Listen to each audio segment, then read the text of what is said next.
Hi, welcome to Rooted and Wild. I wanted to put together a quick little video in the middle of all of the puppy prep that we're doing right now. It feels a lot like prepping for a new baby. Baby proofing, puppy proofing, kind of having a general idea of the puppy's day-to-day schedule, feeding times, training times, playing times, all of that stuff. And then on top of that, we have the 4 kids that are all under school age. So everyone's at home all at once and trying to fit all of that stuff in. So this is going to be a very short video because of all of that chaos and all of the work that still has to be done. So I wanted to kind of go over some of the things that I bought for our new puppy before we go and pick him up on the 19th.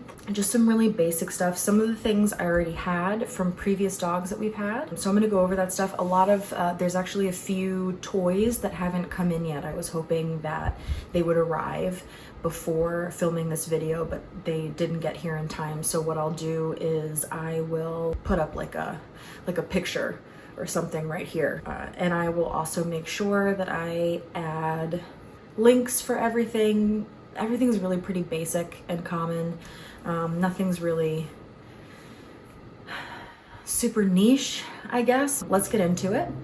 Here are the things that I have purchased for our new puppy. So first and foremost, we have our crate. We will be crate training the puppy. I think that crate training is very important. Even if you don't plan on keeping your dog in a crate on a regular basis, having them used to going into a crate and being comfortable going into a crate is always a great idea, just because of emergency vet visits or groomers, boarding because of an emergency trip that you have to take and you can't take your puppy with you or your dog with you.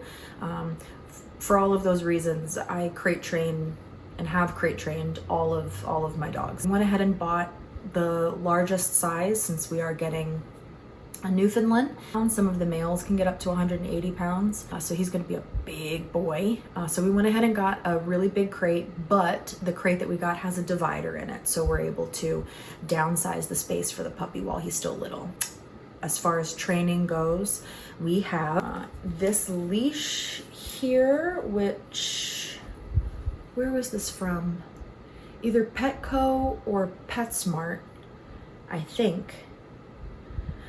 I don't quite remember. This is one of the items that I purchased for a previous dog that we had. We had an Italian Mastiff at one point, and we bought this for her.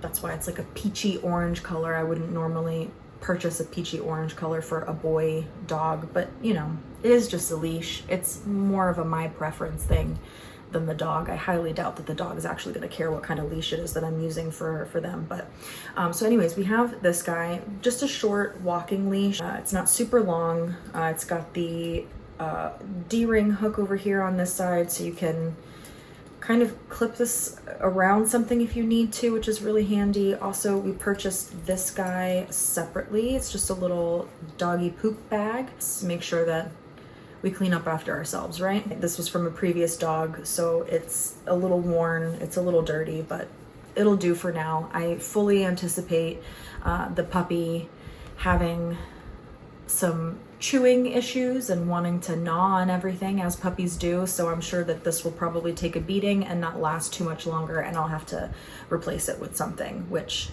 I'm more than happy to do, but I figured let's use this one while we have it. This one's difficult because it's so long. So as far as leashes go, we also have a training leash that is just a regular nylon leash, but it is long. Super long, which is fantastic for recall work. I think this is a 10-foot leash. It might even be longer than that, I'm not quite sure. But again, this was off of Amazon. Everything that I have new is either from Amazon or from Chewy, so I will go back through my purchase history and make sure that everything is linked down below in case anyone's interested. And then of course, going along with leashes, we have a collar. I definitely do not recommend buying a collar for your dog, not knowing the dog's neck size. I got a little excited. I did an impulse buy of a collar, and I don't know if it's going to fit him. I think it will. I have it on the smallest setting right now. I think this is called a martingale collar, so it kind of acts like a choke collar, but without the prongs. Just, again, in blue, very basic, nothing extravagant, nothing crazy, just to have a collar on our boy when he comes home. So that one.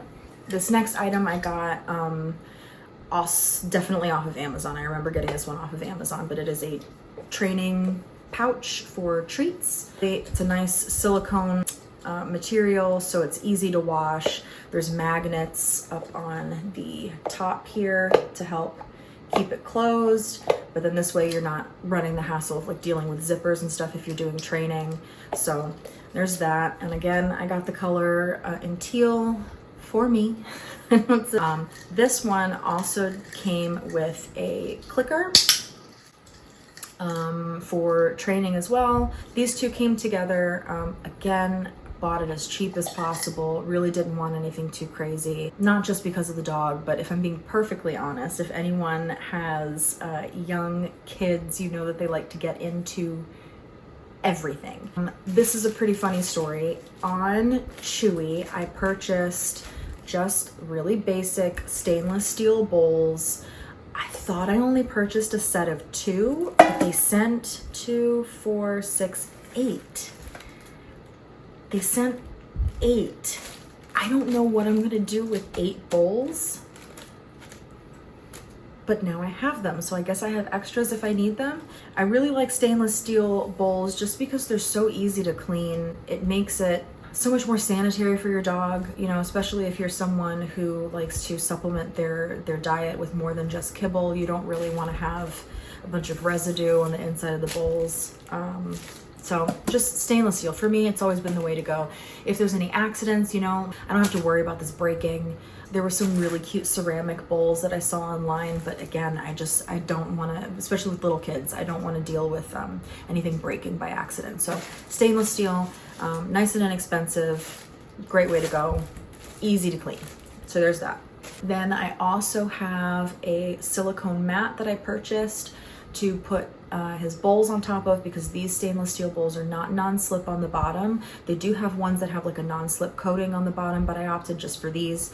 I figured the mat would be a little bit better. I remember when we had our Italian Mastiff, when she would drink, water would just go everywhere. So having that silicone mat to kind of catch this overflow, I thought would be a good idea. So this way I didn't think it was necessary to get 2 non-slip things. So I have a silicone mat. It's just black. It's got a little rim edge on it. I got a slicker brush because Newfoundlands have a long coat and an undercoat. They do need to be brushed on a regular basis.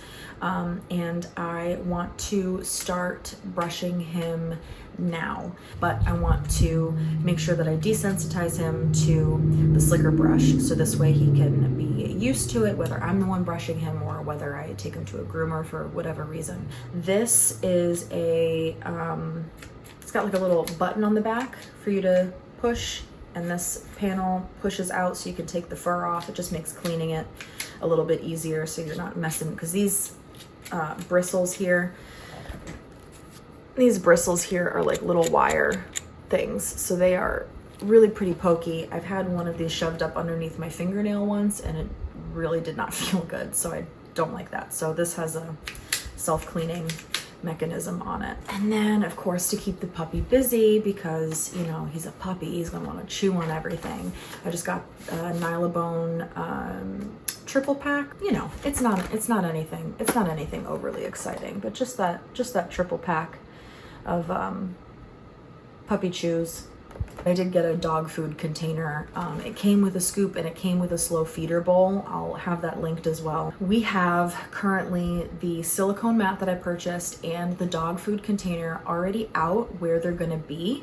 so that hopefully not only me and my husband, but also the kids can get used to having that stuff out and understand that it's something that's for the dog, it's not for them to play with. So we do already have those out and set up relatively in the area where they're supposed to go. It's kind of like desensitizing the kids to puppy stuff. So then the other things that I'm not going to be able to show you physically in this video because it hasn't come in yet are the dog toys. So I got a couple different puzzle toys. I got a couple of different chew toys. I got a Kong toy that I can stuff with some yummy treats. I plan on also getting a playpen for him so that he can have a quiet time area while we're doing meal times for the kids, because it's very important to me that the dog doesn't get used to eating things off of the floor. And unfortunately, I am in the phase with my kids where they are all very messy eaters and food goes absolutely everywhere. I mean, it gets in places that I didn't even think that I should find food, and somehow it ends up there. So I'm also going to be getting a dog bed, one of the elevated dog beds. So this way it's not anything fluffy that's tempting for him to chew on, just someplace that he's able to go and lay down.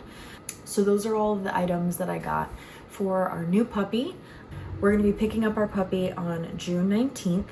We have a bit of a road trip to go and get him. It's very exciting. I'm sure that I'll be making some other purchases for the dog as I think of other things that we could end up needing. But otherwise, this is pretty much it as far as puppy essentials go. Yeah, that's everything that I got. And I hope that you found this video helpful. And I will see you guys next Monday. See ya.